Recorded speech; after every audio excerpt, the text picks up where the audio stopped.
Hello everyone and welcome to my 2025 fish room update. Well, I guess it's a fish apartment update, but anyway.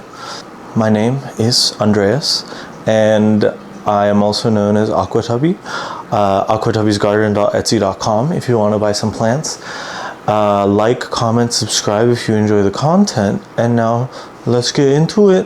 I guess I've never really done a comprehensive tour of all my aquariums or displays. I did some of my favorites, I think, but a lot has changed, I believe. So let's get into it with this kitchen area.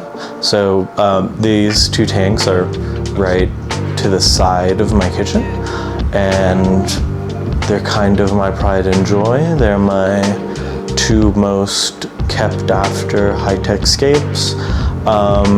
They're right now I'm like right before maintenance, so some things might need some cleaning up. Keep that in mind. I'll probably ramble and point that out at some point. But yeah, so what we have here are two UNS tanks. They're 45Ts, so they're basically just shy of 10 gallons. Maybe they're 11 gallons, just a bit over 10 gallons. 11-gallon tanks. They're just a bit taller than your average 10-gallon. And yeah, two high-tech aquascapes. I do CO2 injection in both of them. And they're different styles, so we can start by looking at both of them. Okay, so from the two tanks, this one has been set up for the longest, or has been set up for the longest. It's a Dutch style aquarium. For those of you not familiar, Dutch style aquariums are very plant dominant. As you can see, it's kind of full of plants. There's not really much hardscape. Yeah, so I think the beach makes it a bit more dramatic or easy on the eye. I do like Dutch style tanks that are just chock full of plants. There's nothing but just a layer of aqua soil, but this is my take on it. So yeah, not to blab too much on about this. I've already made a video about a lot of the plants in here, but yeah, there's a fair bit of plant diversity in here, such as Ludwigia dark orange in the back, middle. We have Cryptocorin SP red tiger, Blixa japonica, Bacopa salamansi purple. There's Glossostigma up front for the carpet, Nubius stardust, Hygrophila pinnatifida SP crystal purple, Palustris cuba, what is that one? Samulus parvulus. There's Cryptocorin pechi, and there's some Pagostemon erectus or Pagostemon dasin, whichever one you care to keep up with name-wise. So yeah, so as you can see, there's a bit of a gap here to the bottom right, because I was growing, and there's some remnants of it next to the Blixa, but I was growing this plant called, I think it's Amania golden. It goes by Amania golden as well, but I can't recall the other name, which most people know it by. And it just wasn't doing too hot, so I removed it and I actually planted a rare variety of Cryptocorin there, and it's all melted back, so I'm waiting to see if anything sprouts up. Otherwise, I'm gonna try and replace it. I might just try the Amania golden again since I still have some, and I recently upgraded the light on this tank to the bigger light that I owned that covers more of the length of the tank. So yeah, this light goes the entire length of the tank. So currently, I recently upgraded this since the plants have been doing so well. I thought maybe a boost in the lights area will be able to catch a lot of the plants that get shaded out, because before it was just a bit smaller, so I don't think it could reach the sides as intensely. So, and that's gonna segue me into some of the technology I use on this tank. Specifically, let's start with the light since we're already talking about it. It's a Chihiros WRGB2. It's a 10th edition one. I really am a big Chihiros fan in terms of their lights. They're really, really good lights, really strong lights. They last forever. and they obviously do an amazing job. I have them both on high and low tech tanks, as I will show you in a bit, and yeah, love it.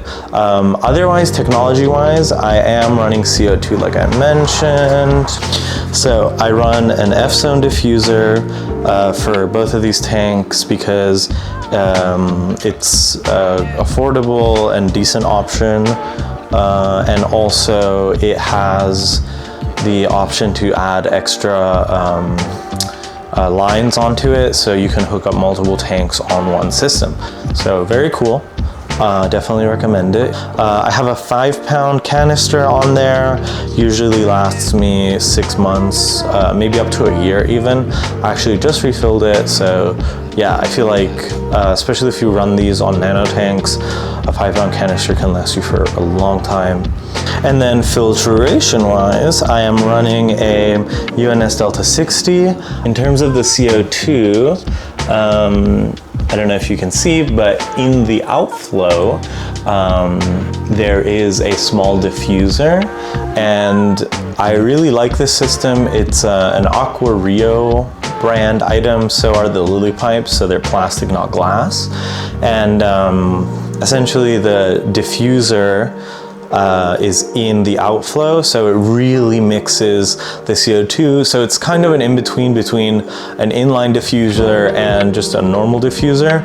But I think this is better because you don't have to worry about the diffuser actually being blasted by flow, because it is already going through the flow to get into the tank. So I feel like this is pretty effective for small tanks.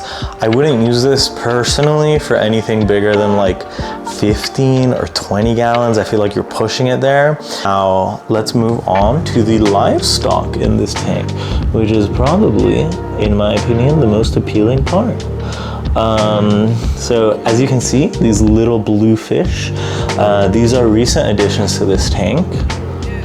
They are called neon blue rasbora. So they kind of look like neon tetras in a way, but they have a very cool blue. The blue is more like a cardinal tetra, but then again, it's also a bit more green. And then the red on them is so prominent. So very cool fish. They're tiny, so they're perfect for little nano tanks like this. And they really are just peaceful. Yeah, really peaceful fish. I heard that they're a bit fussy in terms of parameters and whatnot, but I haven't had that experience myself. Obviously, I drip acclimated them and such, but yeah, they're really cute, not really fussy eaters or anything, and great for a little community tank like this. Otherwise, our centerpiece fish here is another recent addition that I've made to the tank, and it is a sunset gourami. So I've kept sunset gouramis before, but I haven't in a while, so I'm really glad that I was able to pick this guy up. He's really curious. They're just like betta fish in that way. All he does all day is just like explore the tank and find a new nook and crevice to hide into.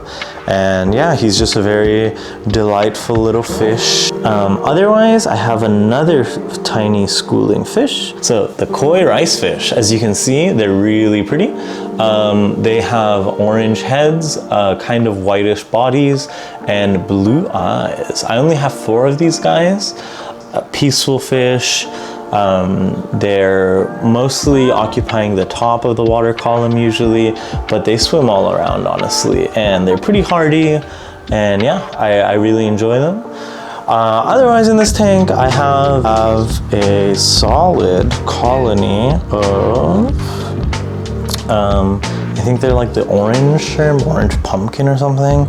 Yeah, they've been really good addition. They're breeding like crazy, and they add a lot of color and life to the tank. I really like them. And that was pretty much it for the Dutch style tank. Let's move on to the Iwagumi. So this is the Iwagumi tank I set up. It's again, same tank. Light-wise, it has another Chihiros light. It's a WRGB2, but it's the size smaller than the one that I had on the beach. so it doesn't cover the whole tank, but this is honestly plenty of light for this tank. Same in terms of the CO2 injection. The only difference is this one, I have a different outflow because I'm trying some different things to battle some algae in this tank. Filter-wise, it's a UNS Delta 90, a really good filter, great canister filter, socially for smaller tanks, great capacity for any biological or whatever media you want to throw in there. So yeah, I'm very pleased with this product, personally. Okay, so for the unfamiliar again, this style of tank is known as an Iwagumi. I believe it was popularized by Takashi Amano, if any of you are nerds about that. But what it essentially is, it's just a few rocks. So the big rock is kind of the mother rock. I forget what the name is. And that's what you use to start building off of structurally. So it's supposed to be a very calming style. It's focusing on minimalism. It highlights, you know, the rock texture or whatever. You know, you can use any rock for this pretty much, but there's some nuances with the rules of, like, you know, there are some rules to this where a lot of the times they use, I think, a minimal amount of plants. So there's, as you can see, or maybe you can't, so I'll just tell you, but there's only 3 types of plants in here. There's Blixa japonica, there's a dwarf hairgrass, or there's 4 types. And I have some Helanthrium tenellum that I recently added that I'm trying to make a mixed carpet of. And then in the back, I'm also trying to grow some Cyperus helferi. Yeah, I like this composition that I came up with. It was pretty challenging. I've never really given a fair shot to Iwagumi before. Livestock-wise, in this tank, we have very beloved Celestial Paludarium. I think it's originating from Myanmar. They're really pretty. They look like little trouts. And yeah, I'm just so stoked that my local fish store has these available. So I was able to add these to the tank because they're one of my favorite fish, honestly. Otherwise, I have some Autosynchus in this tank. I have 2, and they just help out with cleaning glass and such, or any algae on surfaces. I have a small school of Chilianaspores in there as well. And right behind it, as you can see, I also have a group of fire red Neocaridina shrimp. Probably my favorite variety because it's just such an opaque red. Like, they look so good. They pop, and they're great grazers, like I said. I mean, y'all probably know by now about these critters, and yeah, they're awesome. They just munch all day, and they look cool, and they have so yeah, one of my favorites for sure. Yeah, so this is my Iwagumi tank here. All right, so next up we have this Paludarium, which is my living room's kind of centerpiece. It's very low maintenance and high impact. I really like it. I think it worked out really well. Originally, what I had in mind was good, but I didn't expect it to be this good. So I'm really stoked with what ended up happening. Originally, I wanted to keep vampire crabs in here, but after doing more research, I realized that it probably wouldn't have been the best idea based on just a few things. So I won't really go into that, but I haven't talked about this tank in ages. So a lot of growth has happened since. A lot of good things, mostly. And yeah, let's go right into it. I'll just go over the tech real quick. So what I have for lighting is a Chihiros WRGB2. It's another 45 centimeter one. So yeah, really good. That's all this tank needs light-wise. I don't even have it on full. It's like 60 or 70% on all channels, and all the plants are doing really good. Filter-wise, I have an Oase Biomaster, really good filter. It's solid. It's honestly overkill for this. This can probably do without a filter, but I just like the surface agitation, and the filtering is just good in general, obviously. Like, I don't know, why would I not use this since I have it there anyway? So I guess I'll just transition into the livestock real quick, and then I'll talk about the plants since we're focusing on that. So yeah, I have an alien betta, that's my centerpiece fish in here. Recently I've added some guppies as well. These are glass belly pumpkin guppies. They're glass belly pumpkin guppies. They're really peaceful. All they do is swim around and try to nibble at my fingers if I'm doing anything in the tank. Really cute, they're like little puppies. So yeah, and otherwise I have some pygmy corydoras and some glow light danios, which I really enjoy. I think glow light danios are probably my favorite schooling fish. Really colorful, really active. Otherwise, normal inverts, I have my ramshorn snails, I have some Amano shrimp, and I have some of these Silawasi shrimp that are supposed to be just really hardy, bulletproof shrimp. So no minerals in this tank added whatsoever, and they're doing just fine. They honestly don't care about anything, and they breed like crazy. So yeah, we'll also run a heater on this tank because I have a betta fish. So the other two tanks, I do not run a heater. They're just room temp, and the fish have been selected for that reason as well. So they do just fine, and they are thriving. Now let's start at the water section, I guess. So we're here. I won't go over all the plants I have, but I have some grassy like Helenthium tenellum here and there. So it's predominantly these large crypts and some Bucephalandras. One of my favorite plants. Oopsies.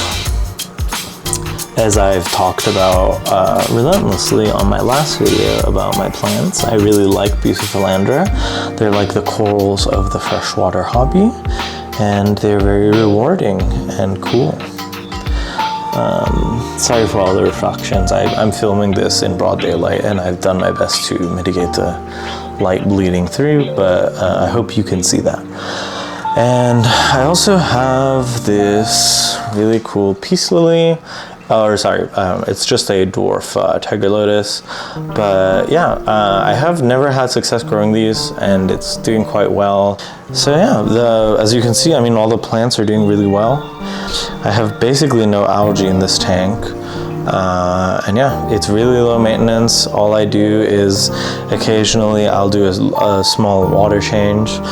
So speaking of above water in this tank, I have a little water feature here that keeps getting covered up by these baby tears, but I'm not mad. I like how it looks.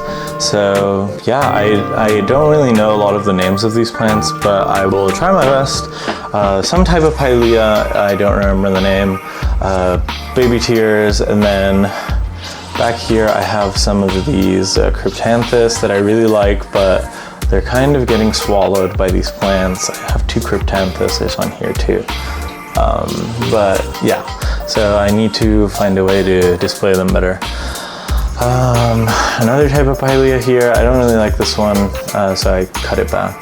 And then I have, again, kind of, this Pilea is taking over, but I have some Phytonias.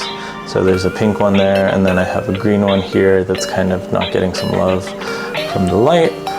There's another Pilea back here. Again, I didn't know the optimal placement, so that's why they don't look so good in terms of what's being prominent. I did not expect this to grow this big and tall, but I'm not sad at it because it looks cool.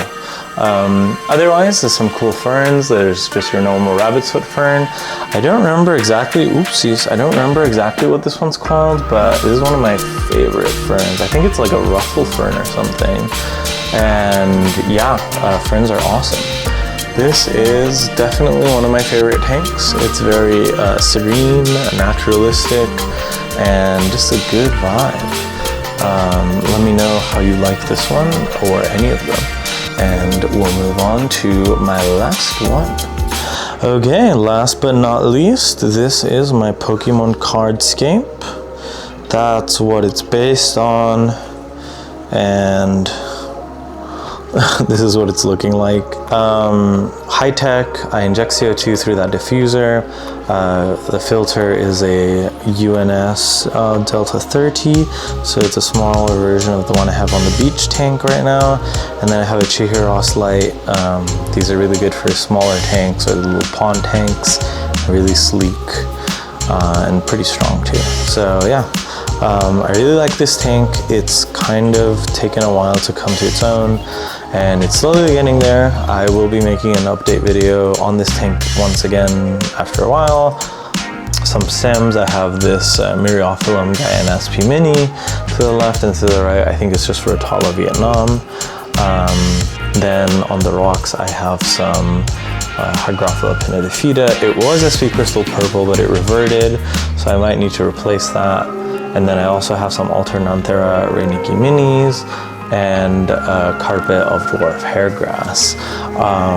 Yeah, so I won't go into the livestock too much because there's not really anything in there aside from some snails. But yeah, it's developing pretty good. It's kind of supposed to be a diorama style, so it's supposed to mimic something, in this case the artwork on the card that I showed you earlier. So let me know what you think. Am I progressing in the right direction? How do you feel about this tank?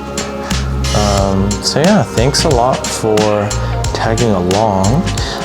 Fortunately, I only have 4 real major fish tanks that I take care of, just because there can be a lot of work. So I feel like it's a good balance between what I can keep up with and maintain and make look pretty without it suffering, right? So, and driving me crazy, obviously. So yeah, let me know what y'all think.